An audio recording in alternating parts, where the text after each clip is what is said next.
प्यारे बच्चों, राष्ट्रीय महापर्व के पावन अवसर पर आप सभी को 78वें स्वतंत्रता दिवस की हार्दिक शुभकामनाएं। आज सारा देश हिमालय से हिंद महासागर तक, अरब सागर से बंगाल की खाड़ी तक, झेलम से पेरियार तक, नर्मदा से ब्रह्मपुत्र तक, हिमालय से नीलगिरी तक, अरावली से शिवालिक तक, कश्मीर से केरल तक, महाराष्ट्र से मेघालय तक, अनंतनाग से एर्नाकुलम तक, सूरत से शिलांग तक, कठुआ से कालीकट तक, बड़ौदा से बरपेटा तक, रामबन से रामेश्वरम तक, डूंगरपुर से डिब्रूगढ़ तक, कुलगाम से कोझिकोड तक और जोधपुर से जोरहाट तक, कश्मीर से कन्याकुमारी तक, गुवाहाटी से चौपाटी तक, कच्छ से कामरूप तक, करगिल से केरल तक, सिलचर से सौराष्ट्र तक, लद्दाख से लक्षद्वीप तक, काठियावाड़ से कच्छात तक, कुपवाड़ा से कोचीन तक, अहमदाबाद से अगरतला तक हर्षोल्लास, उत्साह, उमंग के साथ राष्ट्रीय महापर्व स्वतंत्रता दिवस मना रहा है।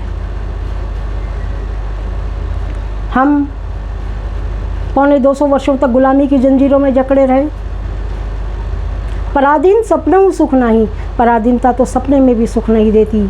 जननी जन्मभूमि स्वर्गादीपी गरियसी, स्वतंत्रता महासुखम प्रतंत्रता महादुखम। सबसे पहले पुर्तगाली आए, फिर डच आए, फिर फ्रांसीसी आए, फिर अंग्रेज़ आए।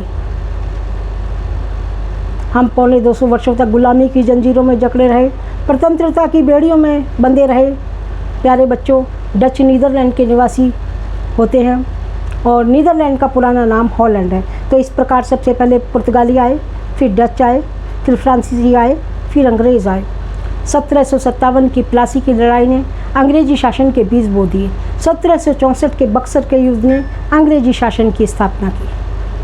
1857 के प्रथम स्वतंत्रता संग्राम में हमारी महान वीरांगना झांसी की रानी 23 वर्ष की अल्पायु में वीरगति को प्राप्त हुई थी। इस प्रकार हमारे स्वतंत्रता के आर्किटेक्ट बाल गंगाधर तिलक जी ने कहा था, स्वतंत्रता मेरा जन्मसिद्ध अधिकार है, मैं इसे लेकर ही रहूँगा। सुभाष चंद्र बोस जी ने कहा था, तुम मुझे खून दो, मैं तुम्हें आज़ादी दूंगा। दिल्ली चलो, दिल्ली दूर नहीं, जय हिंद।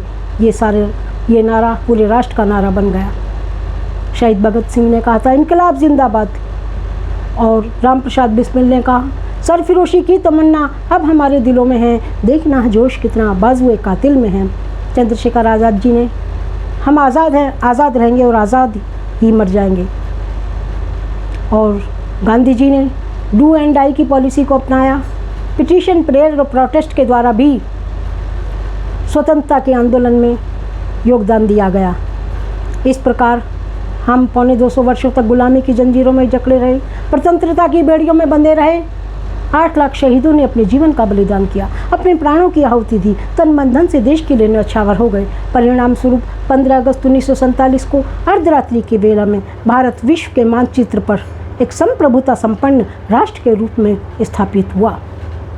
तो आज हम उन 8 लाख शहीदों को शत नमन करते हैं। साथ में भारत की जल सेना, थल सेना, वायुसेना, आर्म फोर्सेस, पैरामिलिट्री फोर्सेस को भी सैल्यूट करते हैं, सलाम करते हैं, नतमस्तक होते हैं। चाहे वो अरुणाचल का तवांग हो, चाहे वो सिक्किम का नाथुला हो, चाहे कारगिल, द्रास या सियाचिन हो जहाँ -60 डिग्री टेम्परेचर होता है, और चाहे वो गुजरात के कच्छ की नमकीन हवाएं हों, चाहे वो लद्दाख का गालीबान हो या प्योंग लेक हो, या थार के मरुस्थल का 50 डिग्री टेम्परेचर प्रचंड लू के थपेड़े हों। हमारे अर्धसैनिक बल और हमारी सेना अपने कर्तव्य का निर्वहन करते हैं और अपनी जन्मभूमि, अपनी कर्मभूमि, अपनी मातृभूमि के लिए तन मन धन से समर्पित रहते हैं। तो हम उनको सैल्यूट करते हैं, सलाम करते हैं और नतमस्तक होते हैं। भारत विश्व का सबसे बड़ा लोकतंत्रात्मक, प्रजातंत्रात्मक, जनतंत्रात्मक देश है।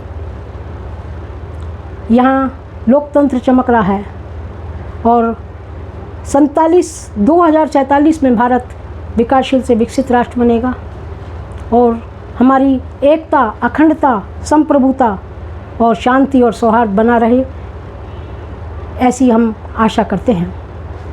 हमारे पड़ोसी देशों में लोकतंत्र का, बांग्लादेश में लोकतंत्र जल रहा है, अफ़गानिस्तान में प्रजातंत्र मर रहा है और श्रीलंका का बुरा हाल है, मालदीव भी बेहाल है। कहीं चिंगारी सुलग रही है, कहीं चिंगारी निकल रही है और पाकिस्तान में भी जमहूरियत औंधे मुँह गिरी हुई है। इस प्रकार भारत का लोकतंत्र सशक्त है, चमक रहा है, दमक रहा है। स्वस्थ लोकतंत्र की परंपरा भारत में ही है। भारत में आप हिमाचल प्रदेश, पंजाब और केरल, कर्नाटक अलग विचार की सरकार है और उत्तर प्रदेश, छत्तीसगढ़, राजस्थान, मध्य प्रदेश तो अलग अलग विचारों का राज है, लोकतंत्र का आगाज है।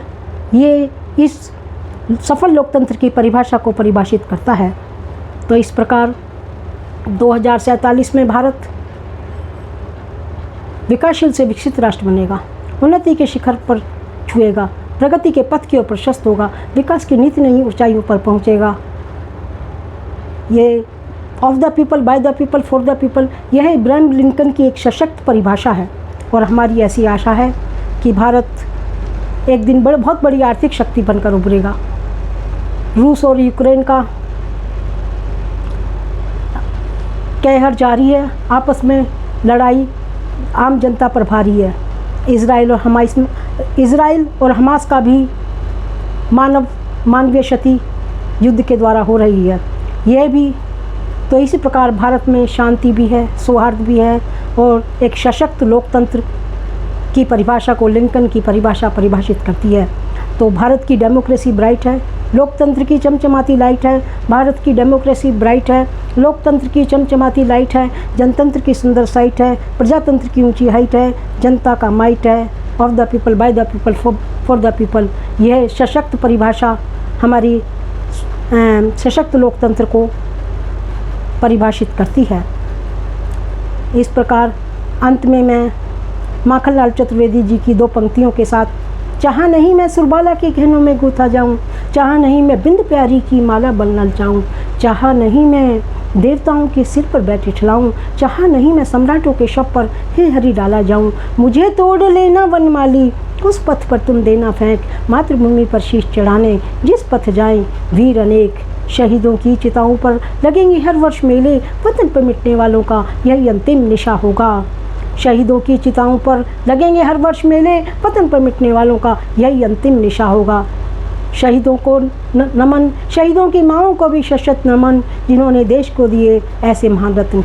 इसी आशा और संकल्प के साथ कि भारत एक दिन प्रगति के पथ की ओर प्रशस्त होगा, विकास की नित नई ऊंचाइयों को छुएगा।